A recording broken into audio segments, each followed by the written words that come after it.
સવારે ઉઠીને પાછળ મોબાઈલ ચેક કરે, ડેટા ચાલુ કરીને વોટ્સએપ ચાલુ કરે, આમ દર મેસેજ આવે એટલે ખુશ થઈ જાય કે 30 ચેટ અને 55 મેસેજ છે.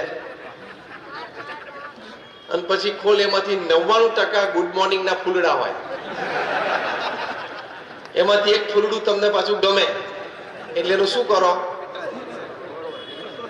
ખબર તો બધાને છે, કારણ કે એમાંથી એક ફૂલડું તમે આગળ બીજા ગ્રુપમાં છોડો એટલે મહુવાથી એ ફૂલડું જાય અમદાવાદ, અમદાવાદથી જાય મુંબઈ બીજા દિવસે, ત્રીજા દિવસે મુંબઈથી દુબઈ કે લંડન જાય, ચોથા દિવસે લંડનથી ન્યુયોર્ક જાય, પાંચમા દિવસે ન્યુયોર્કથી નૈરોબી આવે, છઠ્ઠા દિવસે નૈરોબીથી પાછું બોમ્બે આવે અને સાતમા દિવસે મુંબઈથી પાછું ખાલી જગ્યા બધા પર દીધા. આ અઠવાડિયાની મુસાફરીમાં કોઈક નવરો વચ્ચે બપોરિયા બેઠો એક ક્રોપ ચોપ કરે, કદું પાંદડું પાછું આગું પાછું કરે એટલે પાછી સવારી ચાલુ થાય. નવરાશ નો કઈ પાર છે કે નહીં? આપણને સમયની સભાનતા નથી, આપણા વિચારો અને ભાવનાઓ મજબૂત અને સવડા ને ઊંચા ને પવિત્ર એની સભાનતા ખબર નથી, એટલે જીવન સુખી થાય. એટલે આનો ટાઈમ રિસ્ટ્રિક્ટ કરી જ નાખવાનો, સ્ટ્રિક્ટ ડિસિપ્લિન રાખવાનું કે આટલો જ ટાઈમ. બહુ જ સરસ વિચાર જે આપણે હમણાં વાત કરી એ આપણા માનનીય પ્રધાનમંત્રી શ્રી આપેલો છે વિદ્યાર્થીઓને. અને હમણાં તમે 3 દિવસ પહેલા જ વોટ્સએપ ઉપર કદાચ તમારી પાસે વિડીયો આવી હોય તમે જોશો, ઇંગ્લેન્ડના પ્રધાનમંત્રી ઋષિ સુનક એને વિદ્યાર્થીઓને એક મેસેજ આપવો હતો કે તમે હાઈસ્કૂલમાં હવે મોબાઈલ ન લાવતા, અમે બ્રિટિશ ગવર્મેન્ટ હવે કાયદો લાવે છે કે હવે વિદ્યાર્થીઓ એ સ્કૂલમાં મોબાઈલ નહીં લઈ જઈ શકે. એ મેસેજ આપવા માટે ઋષિ સુનક ઇંગ્લેન્ડના પ્રાઇમ મિનિસ્ટર એમને પોતાની વિડીયો તૈયાર કરાવડાવી અને બોલે પાછું કે જો મારે તમને એક સંદેશો આપવો છે, ત્યાં જ એમની મોબાઈલ રિંગ વાગે. આ બધું એમને ગોઠવેલું હતું, વચ્ચે કાઢીને પાછું કે હા હું કરું, હમણાં એક કરું છું, પાછો મૂકે. જો વિદ્યાર્થીઓ મારે તમને પાછી રિંગ વાગે, પાછું કાઢે. એવું 3 વખત થયું. પછી એમને કહ્યું હવે હું તમને શું મેસેજ આપવા માંગુ છું ખબર છે? આટલું ડિસ્ટર્બન્સ તમારા કામમાં, તમારા અભ્યાસમાં થઈ શકે છે, તો આમાંથી સમય બચે છે, આપણી બુદ્ધિની શક્તિ બચે છે, આપણી ભાવનાઓની પવિત્રતાઓ બચી જાય છે. એટલે આની ઉપર રિસ્ટ્રિક્શન રાખવા, તો આપણા ફેમિલી વેલ્યુઝ, આપણા સંસ્કાર એ આપણા ખીલે. કારણ કે આ જનરેશન છે ને 4C જનરેશન છે. ક્રિકેટ, સિનેમા, કમ્પ્યુટર અને કોલા, 4C. કોલા એટલે બધા પીણા આવી ગયા. 4C જનરેશન છે. એને ડીલ કરવા માટે આવા પારિવારિક સંબંધો, પારિવારિક સમય અને પારિવારિક મૂલ્યો એ જાળવવા આપણા વડીલોની જિમ્મેદારી છે. આ જનરેશનની મેં વાત કરી ને, એકવાર એક નાના બાળકે સ્કૂલમાંથી શીખ્યો એટલે આવીને એના માતા પિતાને વાત કરી કે મારે બહુ જ મોટો પ્રશ્ન છે. એટલે માતા પિતા કે શું? એ કે ત્રેતા યુગમાં ભગવાન રામે એમના પિતા શ્રી દશરથની આજ્ઞા પાડી તો એ મહાન થઈ ગયા, અને સતયુગમાં પ્રહલાદે એમના પિતાની આજ્ઞા ન પાડી તોય મહાન થઈ ગયા. તો મને પ્રશ્ન થાય છે કે મારે તમારી આજ્ઞા પાડવી જ નહીં. પ્રશ્ન બહુ વ્યાજબી હતો ને. ત્રેતા યુગમાં ભગવાન રામે પોતાના પિતા દશરથની આજ્ઞાનું પાલન કર્યું એટલે મહાન થઈ ગયા, એવું બાળકે પિતાને કહ્યું. અને સતયુગમાં પ્રહલાદજી એમના પિતાની આજ્ઞા ન પાડી તોય પ્રહલાદજી મહાન થઈ ગયા. તો મારે તમારી પિતા તરીકે આજ્ઞા પાડવી જ નહીં. છોકરાના આવા લોજિકલ પ્રશ્ન આવે છે. આ પેઢી 4C જનરેશન છે. એટલે એના પિતાએ આજુબાજુ ધીમેથી જોયું, કોઈ છે નહીં ને. પછી બાળકને ધીમેથી કહ્યું બેટા, સતયુગની વાત જુદી, ત્રેતા યુગની વાત જુદી, અત્યારે કળિયુગ ચાલે છે, એમાં તારે કે મારે મહાન થવું હશે ને તો આપણે બંને તારા મમ્મીની આજ્ઞા પાડવી પડશે. ખાલી હસવાની વાત નથી, આમાં એક મોટો સંદેશો છે. પરિવારમાં સંપ, સુહૃદભાવ અને એકતા, એકબીજાને અનુકૂળ થઈને રહેવાની વાત આવે છે. સિદ્ધાંત આ વાતનો એ છે. એકબીજાની ભાવનાઓ અને વિચારોને સમજીને ચાલવાની વાત આવે છે. પ્રમુખ સ્વામી મહારાજ લગ્ન જીવન માટે ખૂબ સુંદર વાક્ય બોલતા, એમનું હૃદય અમૃત છે. પ્રમુખ સ્વામી મહારાજ બોલતા કે પતિ પત્ની અગ્નિની સાક્ષીએ તમે ભેગા થયા છો તો હવે અગ્નિની સાક્ષીએ છૂટા પડવાનું. ખબર પડી? એટલે કે એક જણા સ્મશાને જઈને અગ્નિદાહ થાય ને ત્યારે જ બે છૂટા પડે. અગ્નિની સાક્ષીએ ભેગા થયા છો તો અગ્નિની સાક્ષીએ છૂટા પડવાનું. આ મૂલ્યો છે. ખાલી હસી કાઢવાની વાત આ દ્રષ્ટાંતમાં નથી, પણ tolerance, acceptance, apologies and compromise, એ ભાવના રાખવાની. 60% તમારું લગ્ન જીવન તમારી ઈચ્છા પ્રમાણે ચાલશે, 40% તો કોમ્પ્રોમાઇઝ ને એડજસ્ટમેન્ટ કરવું જ પડે. હા કે ના? બોલો પહેલી બે લાઈન વાળા અનુભવી બધા. 40% તો કોમ્પ્રોમાઇઝ ને એડજસ્ટમેન્ટ ઉપર ચાલે જ છે. બધાય કરવું પડે દરેકના જીવનમાં, લગ્ન કર્યા હોય કે ના કર્યા હોય, પારિવારિક જીવન હોય કે ના હોય. 60% દરેક વ્યક્તિનું જીવન પોતાના ધાર્યા પ્રમાણે ચાલી જાય. બાકીના 40%માં એને એડજસ્ટમેન્ટ અને કોમ્પ્રોમાઇઝ કરવું જ પડે, તો જ એનું જીવન સુખી થાય, બાકી ના થાય. Adjustment and compromise is life. તો એ શીખી જવાનું. એક વાત યાદ આવે છે, એકવાર એક પતિ પત્નીને લગ્ન જીવનના 50 વર્ષ પૂરા થયા, એટલે એની માટે પાર્ટી ગોઠવાયેલી ને બધા મિત્રોને, સગાવાલા ને પડોશીને બધા આનંદ કરતા હતા. વારાફરતી સ્ટેજ ઉપર આવીને એક મિનિટ પોતાના પ્રસંગો આ યુગલ સાથેના કે ભાઈ અમારી આ સ્મૃતિઓ એમ. ભાઈ બુદ્ધિશાળી માણસ બેઠેલો, મહુવાનો જ હતો લગભગ તો. એને પૂછ્યું કે એક પ્રશ્ન પૂછ્યું, એટલે આ યુગલે કીધું હા, કારણ કે લગ્ન જીવનને 50 વર્ષ પૂરો થાય એટલે બંનેની ઉંમર 75, 78, 80 ની હશે. એટલે કે તમારું સફળ સુખી લગ્ન જીવનનું રહસ્ય શું?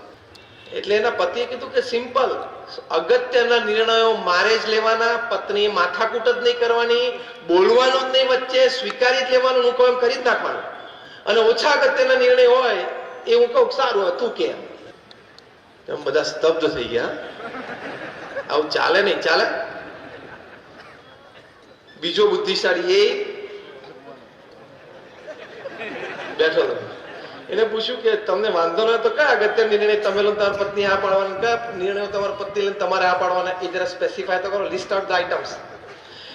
એટલે એના પતિએ કીધું કે જે ઓછા અગત્યના નિર્ણયો હોય ને, જે મારા પત્ની લેવાના, મારે માથાકૂટ નહીં કરવાની, હા પાડી દેવાની, એ સંતાનોને કઈ સ્કૂલમાં ભણવા મોકલવા, અમારા બધાના ઘરમાં દિવાળીએ કેવા કપડા કયા લેવા, વાહન લેવાનું તો કયું વાહન લેવું, ટીવી, ફર્નિચર બધું એ નક્કી કરે, પડદા એ બધું નક્કી કરે, સગાવાલા મિત્રોમાં ક્યાં કેટલો કેવો સંબંધ રાખવો એ બધું એ નક્કી કરે. અમે પિકનિક કે ટૂર ઉપર ફરવા જવાનું હોય શનિ રવિ કે વેકેશનમાં, તો ક્યાં જવું, હોટલ બુકિંગ, ટ્રાવેલ એ બધું એ નક્કી કરે. એટલે આવા બધા ઓછા અગત્યના નિર્ણયો છે મારા પત્નીને હું હા પાડું, જા કર. હવે પાછી તમને બધા મૂંઝવણ થઈ કે હવે આમાં રહ્યું કયું, કે આ ભાઈને નિર્ણય લેવાના અને એના પત્ની આ પાડે, અને પાછળ વધારે અગત્યના. એટલે એમને કહ્યું કે ભાઈ તમારે ક્યાં નિર્ણય લેવાના બાકી રહ્યા, અને એ પણ આના કરતા અગત્યના. એટલે કે કેમ, કેટલા બધા નિર્ણય. અમેરિકા અફઘાનિસ્તાન માંથી પાછું હટવું જોઈએ કે નહીં, હું કહું ના હટવું જોઈએ. તમારા પત્ની કે તમારો નિર્ણય બરોબર છે, ના હટવું જોઈએ, લો આપણે ચાપી લઈએ. અમેરિકા ઈરાક સાથે યુદ્ધ કર્યું, અત્યારે અમેરિકા ત્યાં હુથી રિબેલ્સ ઉપર યમેનમાં બોમ્બાર્ડિંગ ચાલુ છે અત્યારે છેલ્લા કેટલાય દિવસોથી. તો કરવું જોઈએ કે નહીં? તો હું ધારો કે એમ કહું કરવું જોઈએ. મારા પત્ની કે હા બરોબર તમારી વાત, લો આપણે નાસ્તો કરી લઈએ. એટલે જે નિર્ણયો અમારા ઘરની 4 દિવાલની વચ્ચે અસર પાડે છે, એવા અગત્યના, ઓછા અગત્યના નિર્ણયો પત્ની લે છે. અને જે નિર્ણયોની અસર વૈશ્વિક છે ને, એ હું લઉં છું. આમાં પણ મર્મ શું છે? એકબીજાને સમજીને સુખે દુખે જીવન સાથે પસાર કરવું, એ પારિવારિક જીવનનો આનંદ છે. અને સર્વોચ્ચ અને છેલ્લી અગત્યની વાત, આ બધા વિચારો, ભાવનાઓ, અભિગમની વચ્ચે અધ્યાત્મ છે. આના બાળકે સ્કૂલમાંથી શીખ્યો એટલે આવીને એના માતા પિતાને વાત કરી કે મારે બહુ જ મોટો પ્રશ્ન છે. એટલે માતા પિતા કે શું? એ કે ત્રેતા યુગમાં ભગવાન રામે એમના પિતા શ્રી દશરથની આજ્ઞા પાડી તો એ મહાન થઈ ગયા, અને સતયુગમાં પ્રહલાદે એમના પિતાની આજ્ઞા ન પાડી તોય મહાન થઈ ગયા. તો મને પ્રશ્ન થાય છે કે મારે તમારી આજ્ઞા પાડવી કે નહીં? પ્રશ્ન બહુ વ્યાજબી હતો. ત્રેતા યુગમાં ભગવાન રામે પોતાના પિતા દશરથની આજ્ઞાનું પાલન કર્યું એટલે મહાન થઈ ગયા, એવું બાળકે પિતાને કહ્યું. અને સતયુગમાં પ્રહલાદજી એમના પિતાની આજ્ઞા ન પાડી તોય પ્રહલાદજી મહાન થઈ ગયા. તો મારે તમારી પિતા તરીકે આજ્ઞા પાડવી જ નહીં. છોકરાના આવા લોજિકલ પ્રશ્ન આવે છે. આ પેઢી 4C જનરેશન છે. એટલે એના પિતાએ આજુબાજુ ધીમેથી જોયું, કોઈ છે નહીં ને. પછી બાળકને ધીમેથી કહ્યું, બેટા સતયુગની વાત જુદી, ત્રેતા યુગની વાત જુદી, અત્યારે કળિયુગ ચાલે છે, એમાં તારે કે મારે મહાન થવું હશે ને તો આપણે બંને તારા મમ્મીની આજ્ઞા પાડવી પડશે. ખાલી હસવાની વાત નથી, આમાં એક મોટો સંદેશો છે. પરિવારમાં સંપ, સુહૃદભાવ અને એકતા, એકબીજાને અનુકૂળ થઈને રહેવાની વાત આવે છે. સિદ્ધાંત આ વાતનો એ છે. એકબીજાની ભાવનાઓ અને વિચારોને સમજીને ચાલવાની વાત આવે છે.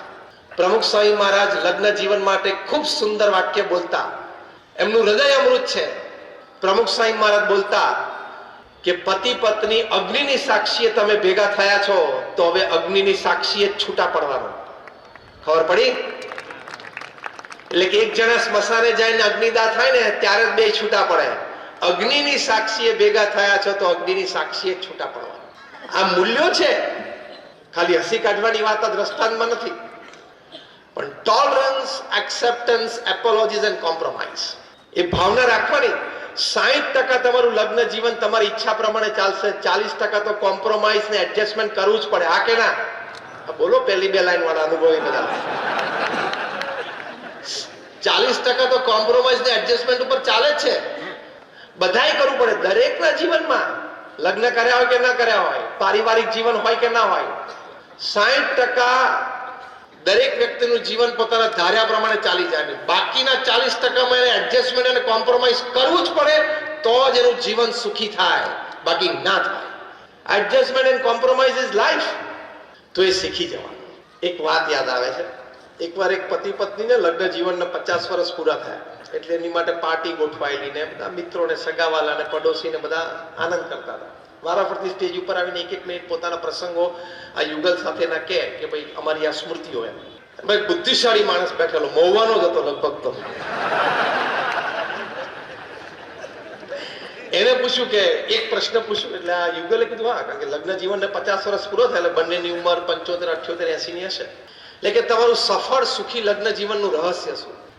એટલે એના પતિએ કીધું કે સિમ્પલ, અગત્યના નિર્ણયો મારે જ લેવાના, પત્નીએ માથાકૂટ જ નહીં કરવાની, બોલવાનું જ નહીં વચ્ચે, સ્વીકારી જ લેવાનું, હું કહું એમ કરી જ નાખવાનું. અને ઓછા અગત્યના નિર્ણય હોય એ હું કહું સારું હોય તું કે. એમ બધા સ્તબ્ધ થઈ ગયા. આવું ચાલે નહીં, ચાલે. બીજો બુદ્ધિશાળી એ બેઠો હતો. એને પૂછ્યું કે તમને વાંધો ન તો કયા અગત્ય નિર્ણય તમે લો, તમારી પત્ની આ પાડવાના, કયા નિર્ણયો તમારી પત્ની લઈને તમારે આ પાડવાના, એ જરા સ્પેસિફાય તો કરો, લિસ્ટ આઉટ ધ આઇટમ્સ. એટલે એના પતિએ કીધું કે જે ઓછા અગત્યના નિર્ણયો હોય ને, જે મારા પત્ની લેવાના, મારે માથાકૂટ નહીં કરવાની, હા પાડી દેવાની, એ સંતાનોને કઈ સ્કૂલમાં ભણવા મોકલવા, અમારા બધાના ઘરમાં દિવાળીએ કેવા કપડા કયા લેવા, વાહન લેવાનું તો કયું વાહન લેવું, ટીવી, ફર્નિચર બધું એ નક્કી કરે, પડદા એ બધું નક્કી કરે, સગાવાલા મિત્રોમાં ક્યાં કેટલો કેવો સંબંધ રાખવો એ બધું એ નક્કી કરે. અમે પિકનિક કે ટૂર ઉપર ફરવા જવાનું હોય શનિ રવિ કે વેકેશનમાં તો ક્યાં જવું, હોટલ બુકિંગ, ટ્રાવેલ એ બધું એ નક્કી કરે. એટલે આવા બધા ઓછા અગત્યના નિર્ણયો છે મારા પત્નીને હું હા પાડું, જા કર. હવે પાછી તમને બધા મૂંઝવણ થઈ કે હવે આમાં રહ્યું કયું કે આ ભાઈને નિર્ણય લેવાના અને એના પત્ની આ પાડે અને પાછળ વધારે અગત્યના. એટલે એમને કહ્યું કે ભાઈ તમારે ક્યાં નિર્ણય લેવાના બાકી રહ્યા, અને એ પણ આના કરતા અગત્યના. એટલે કે કેમ, કેટલા બધા નિર્ણય. અમેરિકા એ અફઘાનિસ્તાન માંથી પાછું હટવું જોઈએ કે નહીં? હું કહું ના હટવું જોઈએ. તમારી પત્ની કે તમારો નિર્ણય બરોબર છે, ના હટવું જોઈએ, લો આપણે ચા પી લઈએ. અમેરિકા